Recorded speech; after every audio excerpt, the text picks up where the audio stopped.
Welcome to KOFE Talk. Today we're thrilled to have Jay Zigmont with us. Jay is a certified planner and the founder of Childfree Wealth, a financial planning service dedicated to helping child-free individuals build a life they love. With his unique perspective and deep understanding of financial needs, Jay empowers his clients to craft strategies that prioritize freedom, experiences, and long-term security. Whether it's achieving financial independence, planning for healthcare, or making the most out of their money, Jay is here to share his expert advice on how to live your best life. Hi, Jay. Welcome to the show, and thank you so much for joining me with KOFE Talk. How are you doing today? Good. How are you? I'm good, thank you. Really, really well. So I'm so happy that you're here today. And I really want to share with our viewers, your background, what you offer, and your sort of outlook and position on living child-free concerning finances. So let me ask you, can you in one sentence sum up your philosophy of giving advice to people who decide not to have children and how they should handle their money? Yeah, and just for definition, we call child-free people who don't have kids and never plan on having kids. So it's a little Mm. different. But we say for them, they have to plan for life first, then their finances, then their taxes. You never know where their life's going to end up. So it's a big choice. And so when you say plan for your life first, are we just talking about, budgeting or how to manage your money? Or is there more to it than that, would you say? So key term, we said life, not finances. So that's like, what do you want to be when you grow up? And what do you want to do with your life? And there's a standard life script that says you go to school, you get married, you have kids, you save for retirement, passing the money, all that. That's not what child free people are following. Child free Mhm. folks are following a different life plan. And when you don't have a standard script, you got to figure out what yours is. And Mm. a lot of our clients have no clue. We will jokingly ask them, what do you want to be when you grow up? And they're like, I don't know. What's the point? What am I doing in my life? And we have to answer that before we get to the questions about like, okay, what's it look like for your retirement, your savings, all of those things. Okay, let's back up. Tell me, how did you get involved with this, or what was your brainchild? Like, what brought you to think, gosh, this is a space that's not really happening. There's not much going on with this. So, how did you get started? Yeah, my wife and I are child free. And when I was studying to become a certified financial planner, the interesting thing is there was never once a mention of even being child free. All of the financial planning assumes you either have kids or will have kids. Mm-hmm. So I was like, well, maybe my wife and I are weird. And I'll be frank, we are weird. Like we're two PhDs, we sit around talking about research studies at night. Like we are weird, but like, are we weird for being child free? Like, Right. are we weird for the life we're living? And I didn't know even at the time that the word child free existed. I found actually there's a child free subreddit, and Reddit's got its own issues, but it's got about 1.5 million people there. I was Hmm. like, well, we're not that weird. And come to find out, it's about 25% of the US that may be getting bad financial advice because Mm. there's just assumptions in there that just don't fit. What are the advantages of being child free regarding life choices? How does it change savings, investing, or budgeting? Yeah, the way we say it is it's not necessarily a better life having Mm. kids or not. Like we're not making judgments on that. It's a different life. Hmm. And when we say different, the way we say it is living a life of child free wealth means you have time, money, and freedom to do what you enjoy. Now, Yeah. just to be clear, it doesn't mean you're rich. Like there's no like check that comes flying from the sky and makes you rich because you're child free. There's still income disparities, there's still challenges, Mm. but it's different. And what that means, you have a lot of flexibility. I'll give you an example. My wife was offered a job 1,200 miles away. It was an awesome job for her. Packed up the dog and the cat and went.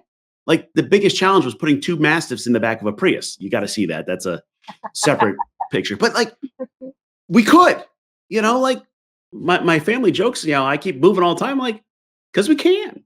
And that's the difference. And so, what's the most common path that the people you counsel do take? Like, what's overwhelming? Is there one thing overwhelmingly, or a few things that people choose to do with their life path and their finances? The way I say it is for our nephews, they get what's left over. But if they get 10 grand or 100 grand, that's fine. But if they get millions, I made a mistake. Because the reality check is if they get millions and I'm 90, let's say when I die, and They're in their 60s. They probably don't need it then. Where we can put more into their 529s for them. We can help them throughout their life. But Hmm. child free folks, like, it's not like, hey, I'm just going to give my money next generation. So if that's the case, you actually have to like bend the curve for your net worth at some point and start spending your money and giving it away and using it, which is completely different. Where most financial planning is trying to solve for it, you're not running out of money. Right. We're kind of trying to. And when it comes to that life, the result is people who are child free are like, maybe I'm not going to retire. Maybe I'll cut back Mm. on work. Maybe I'll do something I enjoy. Maybe I'll open that cupcake shop I've always wanted to do. And they follow something we call FILE. Financial plans live early rather than FIRE. Financial plans retire early. And it's like, how do I dial back work? How do I do the right work, at the right time, at the right level across my life rather than just working the 25 years to retire and pass on money to the next generation? And what was the acronym again? Because I am familiar with FIRE, but the acronym that you just mentioned? Yeah, we call it FILE, financial independence, live early. It's funny. If you look at people that do FIRE, there's kind of a dog that caught the cat moment. Like, okay, Mm. I retired early and now what? What am I going to do with my next 40 years? We're Right. saying, well, how about you invest in yourself now? Like, we get people, our top downloaded podcast episode is I'll make you quit your job. It's like, how about you hate your job? Let's stop doing that. Go back to school. I don't know why I got a lot of people that want to be a librarian or write books or whatever. Like, go Mhm. do what you enjoy and let's do that now. Right, right. That's wonderful. Such a live in the moment kind of thing. Did you see that the pandemic had any impact on advice you were giving people or people coming to you looking for your services? What we saw in the pandemic is this move to remote work. Hmm. And boy, did child free folks take advantage of that and move. Like, I don't know where, just cuz, Hmm. the editor for my book, her and her dog were living in a different Airbnb each month. Wow. Don't know where, all across the country. Like, it gave different opportunities because of the societal changes that came with it. It wasn't like that, the pandemic itself had a huge impact, but it's like, what did it do to work and life that then Hmm. had it? And are there any misconceptions that you'd like to kind of bust that people have about child-free children or finances? Yeah, I think when it comes to child free folks, people look at it and say, you know, either you hate kids or like there's all this judgment, like, it's just this gut reaction that there's something wrong with child free Hmm. people. And I'm like, there's not. Some people choose not to have kids, some people Mhm. are not by choice. For my wife and I, she had a 50-50 chance of dying if she got pregnant.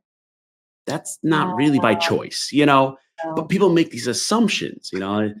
And I have social media. Wow, it's a challenge, but like, hey, we're not weird. We're just living a different life, Mhm. and that's okay. I think the other thing that's a assumption is, well, because you're child free, you have it easy. Yeah. Like, income disparities are still there. Life is still hard. We still have challenges. You'll see online, well, you can't be tired unless you have kids. I'm like, no, I'm still tired. Like, it's not that we're trying to say one way of life is better or worse. It's just different. And I Different. think the hard part is it's about 25% of the US. Yet for most people, they don't even realize we're there. Mhm. It's funny to me because I know so many people, so a lot who decide not to have children just because it's not in their life plan. It's just not what they want to do. And I personally applaud them because I think you should only make that choice if it's something that you really, really want to do, not an obligation of society. So, I actually have quite a few friends who are child free on purpose. And I take my hat off to them. I think it's wonderful that they make that decision for their life. So let's talk about budgeting. So, when we do budget counseling, typically we go the 50-30-20 rule. Now, for the folks that you counsel and advise, is it any different? So it's interesting when we look at our clients, we've actually spent more time on spending money than saving money, which Ah. like flips it again. Mhm. Like, if you're trying to die with zero, there's a point where you could actually have too much money. And that really does not sound right. Like all the financial stuff, like you must save, you must do this. It's the good boy, good girl stuff. I must do this. And I'm like, Right. well, at some point you need to start spending it. And we jokingly talk about it as the blueberry problem. We have these clients, they'll have millions of dollars. They've been great savers. They've been great budgeters.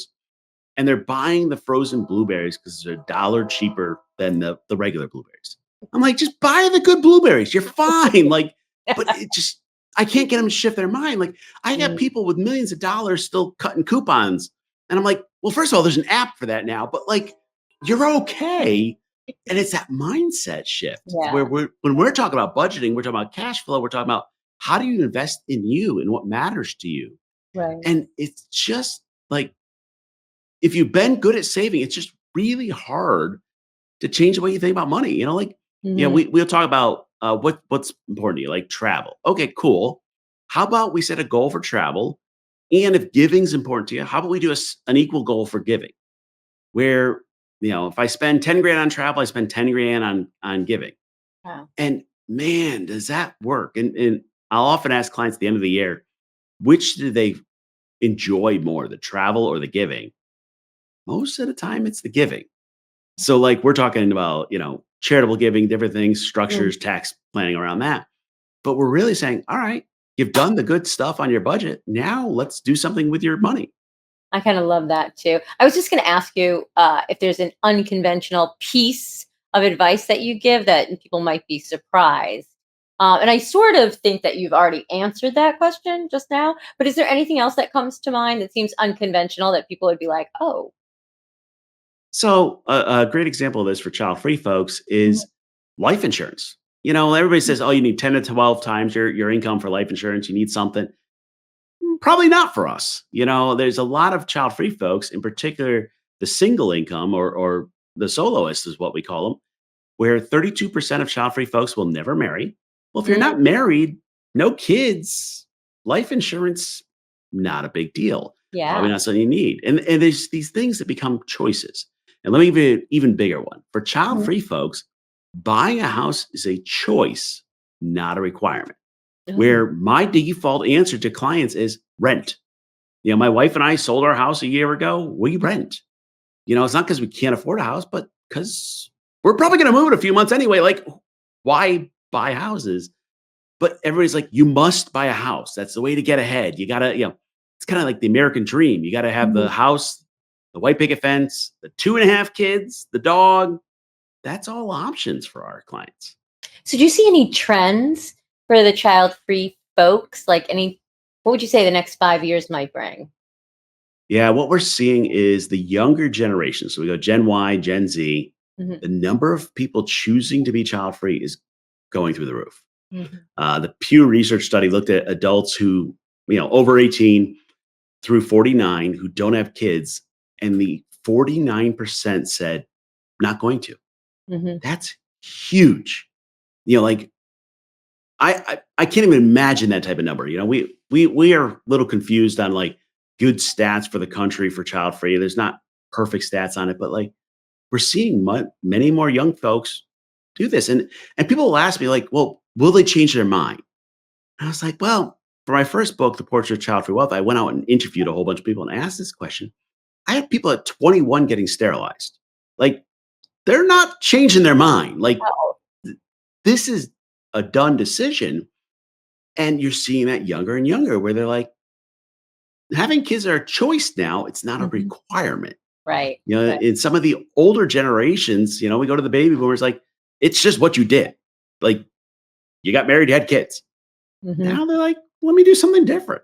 That's right, and it was just so expected, and, like, way back in the day, people had children so they could be farm hands, they could help them out in the help them out with their own, farmland and their own work for their family so they could survive, so it's really interesting the way everything has sort of progressed.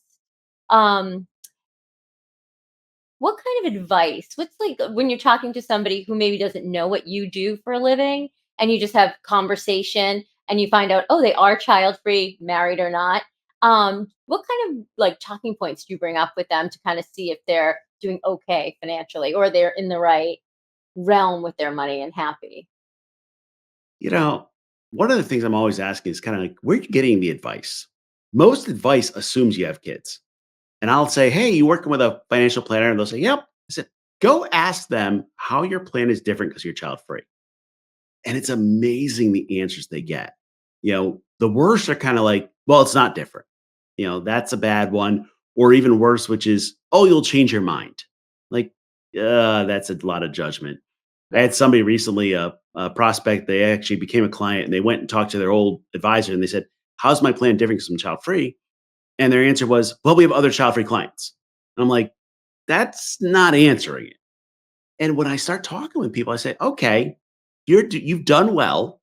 What do you want to do with your money? They're like, what do you mean? I'm going to retire. I said, okay. Do you want to retire? They go, no. Well, then why are you planning on retiring? Like, it's just these things that are there. Mhm. And we get to a point where I'll even ask folks, whose voice is in your head saying you got to do that? Because there's just cultural things, life, family members, whatever, well meaning, who are saying, you must. I'm like, no, you're following a different life script, different plan. Mhm. Is your plan yours? And Mhm. that's the hard question. They're like, well, I just always done what I was supposed to do. Yeah. I'm like, yeah, that's for the standard plan. You're not living that. And that's where they kind of pause and like, well, what do I really want to do? And I'm like, I can't answer that. Like, you have to answer that first before I can Right. help you. Right. Right. Okay. So, what about, let's give a little advice about long term planning as far as healthcare goes for child free folks? Because I think a lot of people who have children just assume, probably incorrectly most of the time, that their kids will be there for them if they do fall ill as they get older, and they'll be there sort of to help them out. So, what kind of planning do you help your clients do to kind of talk about long term care, or when you get older? Yeah. Child free folks, unfortunately, we often get the question like, who's going to take care of you when you're older?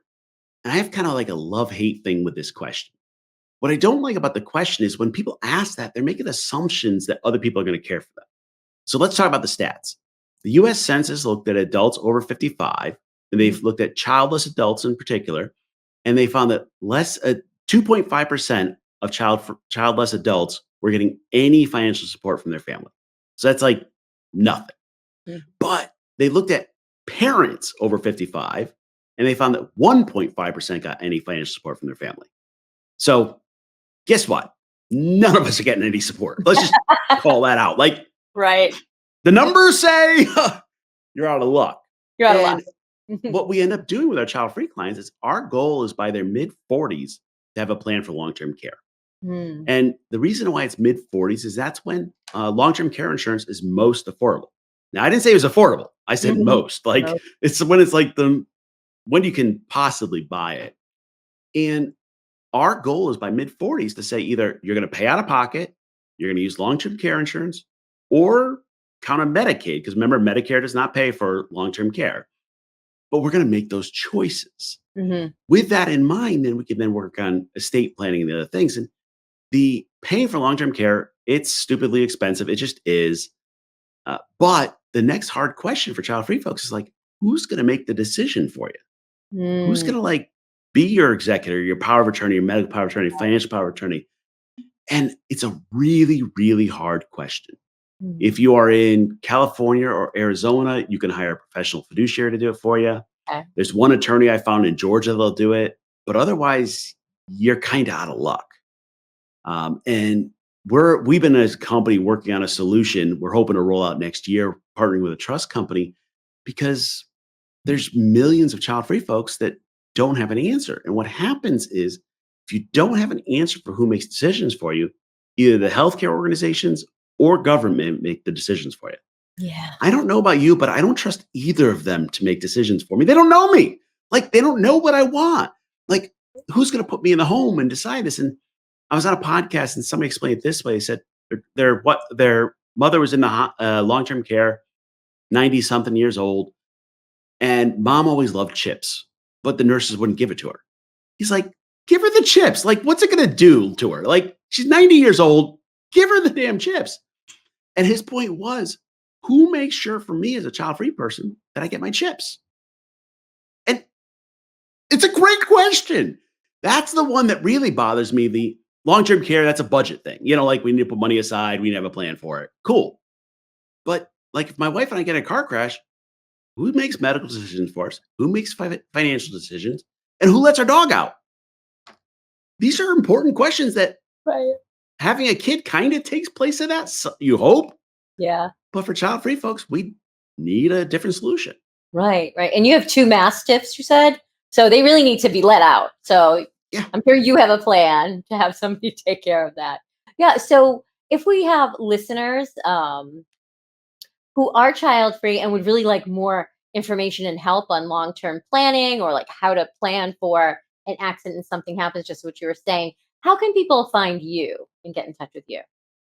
Yeah, so Child Free Wealth is our website, childfreewealth.com, all the socials. And new book coming out at the end of the year is The Child Free Guide to Life and Money. This is actually the first book to dive into what's the impact on your life and money if you're child free. We also have the Child Free Wealth podcast and all that. And I think the challenge is, as far as we know, we're the only financial planning firm dedicated to serving child free folks. And that's 25% of the US. Like, Yeah. I'm hoping a whole bunch of other people start serving child free people and share the message. Yeah. Yeah. So let's talk about your podcast for a little bit.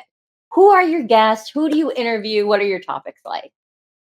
So my co-host is Bree Khan. She's our chief experience officer, and we go back and forth between her and I, chatting on whatever financial topics, and bringing in child-free folks to talk through things, Hmm. or people who are working with child-free folks. So, for example, recently I interviewed an author, Doc G. Jordan Grummett, who's got a new book coming out, The Purpose Code.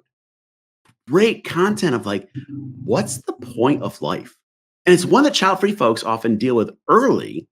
We call it the child-free midlife crisis. You hit your personal, professional, financial goals. You're like, now what? And he was really kind of diving into like, what's the point? What is your purpose in life? How do you enjoy life? How do you make an impact?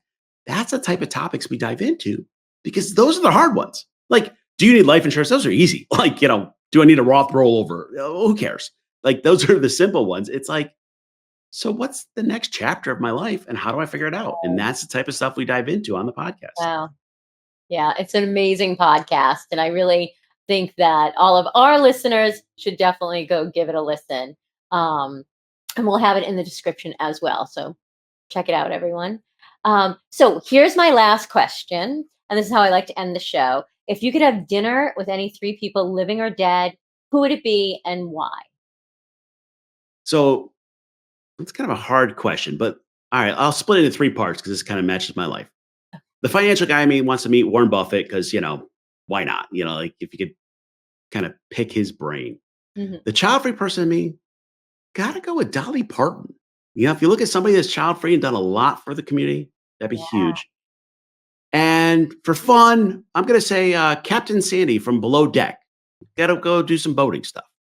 That's great. I love Captain Sandy. And she just proposed, or I guess not just, it was just on the show, but the show's, delayed. So that's very exciting. But that sounds like a great, great dinner party, actually. That would be fascinating. So do you have any last parting words for our listeners today? I think if there's one thing everyone can take out of this, Mhm. figure out your life first, then your finances. Don't let your finances drive your life. It sounds like a semantics different, but it's not. It's a Not. completely different way of looking at the world. Yeah. Yeah. Well, thank you so much, Jay, for joining us for Coffee Talk. It has been a true pleasure. And I hope we get to chat again soon. Thanks for having me.